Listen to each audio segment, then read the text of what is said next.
ہمارا جو دشمن ہے معاذ اللہ محمد صلی اللہ علیہ وسلم، آپ اس کی پیروی کرتے ہو، اس وجہ سے ہم نے آپ کو پکڑا ہے، گردن پر تلوار رکھ کے اس سے مخاطب ہو گیا۔ وہ سفیان کہتا ہے کہ اے زید، کیا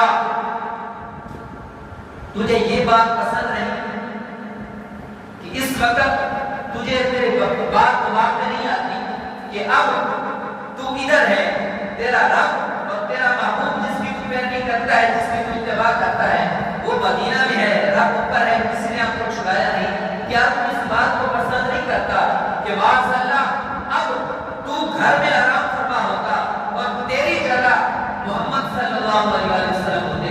تو حضرت زید نے جو جملے کہے وہ سننے کے قابل ہے۔ زید نے کہا اے بدبخت، اس وقت چونکہ وہ اسلام نہیں لائے تھے تو کہا اے بدبخت، تو کیا بات کر رہا ہے؟ مجھے تو یہ بات بھی گوارا نہیں کہ میں گھر میں ہوں اور نبی مکرم صلی اللہ علیہ وسلم کو ایک کانٹا چبھے، میں یہ بھی برداشت نہیں کرتا، میں اپنی جان دینے کے لیے تیار ہوں۔ کہتا ہے کہ معاذ اللہ، میری جگہ یہاں محمد ہوتے۔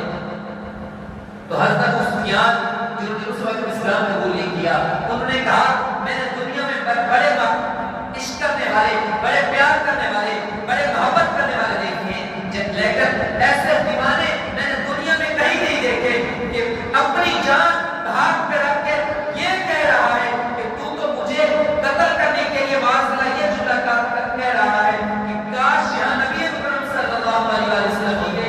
مجھے تو یہ بھی گوارا نہیں کہ میں کہتا ہوں میری جان چلی جائے لیکن میرے محبوب کو ایک کانٹا بھی نہ چھوڑے۔